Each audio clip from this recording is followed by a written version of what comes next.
There are just under 400 residents of Reamer, and one in particular is considered a celebrity.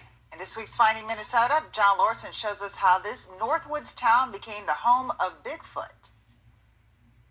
In our area, if you walk anywhere off roads up here, the woods are deep and dark, and if you walk for 100 yards, you can't see back where your car is. The town of Reamer is surrounded by hundreds of acres of woods and marshes, a perfect place for squirrels, bears, and maybe even Bigfoot. This town was founded in the early 1900s, and there were sightings all the way back to then. In 2009, a trail camera near Reamer captured what looked like a real-life Sasquatch. It was fake, but it gave lifelong resident Mark Ruyak an idea.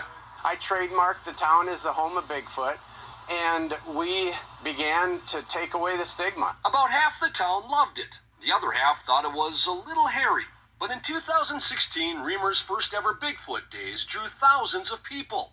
After that, Bigfoot could be found everywhere. And these are made by a local company? Correct. Okay. Yep, they're a local company. They make them, we sell them in the gas station. That gas station is called Bigfoot Gas and Gifts, and other businesses have embraced the beast.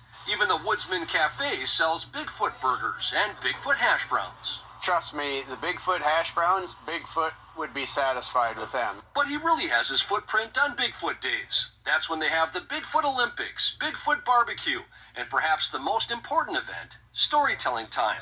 Hundreds of people have an open mic to talk about their experiences with Sasquatch himself. We've had like 70 and 80-year-old people who have never told their story in their whole life stand up and start crying as they tell this story that happened when they were 13 years old and scared them to death. The sightings, the folklore, and even the mystique around town have even drawn Bigfoot research teams to Reamer. I was just talking with a gentleman prior to you guys coming up who told me about his sighting last year.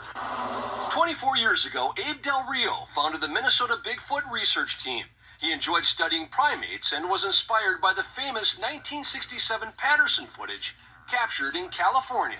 We bring our equipment, night vision, thermal imaging, long-range hearing devices. We go out there and use different techniques to try to lure and gain communication with these creatures. Reamer has everything that a Bigfoot requires: food, shelter, and habitat. I mean, it's the perfect location. Del Rio says there are about 5 or 6 alleged sightings a year near the town, which is why he keeps coming back, though he's yet to see one himself.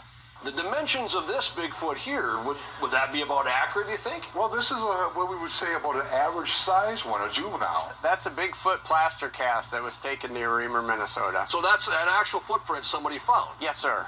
Mark is more skeptical and not entirely a believer, but he loves what the legend is doing for his town.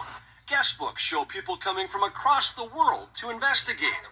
Real or not, the Bigfoot Trail leads right to Reamer. If you're at all around the world interested in Bigfoot, there's one place to come, and it's Reamer, Minnesota. In Cass County with photojournalist Dave Cheney, John Lorson, Wcco News.